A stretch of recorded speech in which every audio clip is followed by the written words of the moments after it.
Hi, my name's James. I'm a senior artist on Killzone 2.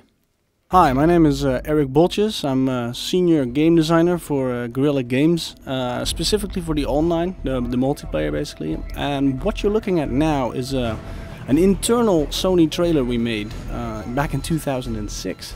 This was a very early prototype level, but many of the elements that we created here basically were tests. And what's really interesting about this is that you can already see that the graphical quality and even the gameplay, like the weapons, was quite far ahead, 2 years before we released the game. Yeah.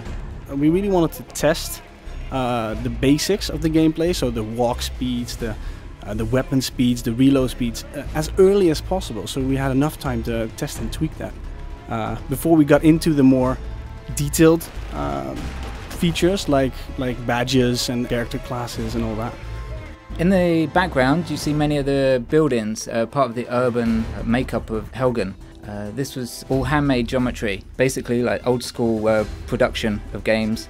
But slowly we moved away from this system and created a system called building blocks. Basically, that gave us the ability to stack parts up on top of each other and create buildings very quickly instead of having to hand model each and every element. Many of the shanty towns that you see throughout the game, these are also building blocks, and we basically had a whole library of elements, like such as the corrugated iron doors, the wooden frames. We was able to just pull these in from the library, stack them together in a unique way every time, and meant very fast and efficient level building, unseen before, especially in this where we built everything by hand. What was quite cool is that this was actually done with all people that work at Guerrilla. So we got like 16 volunteers, and we gave them walkie-talkies, and they were scattered all over the building behind different dev kits. And then we'd actually set up these scenes, like, you know, you hide behind the wall, you shoot him, use this weapon.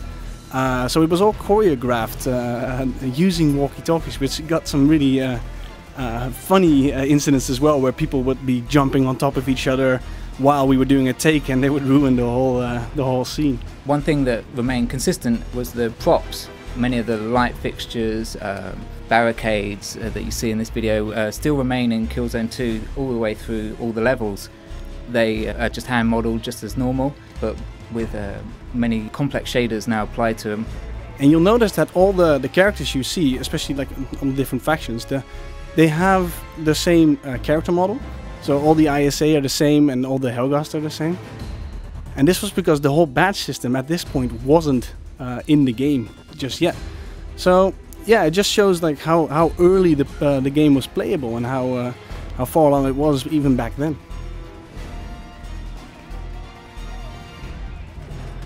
For this next bit, you'll actually see a tank popping up, and unfortunately that didn't make it into multiplayer, but it did make it into single player.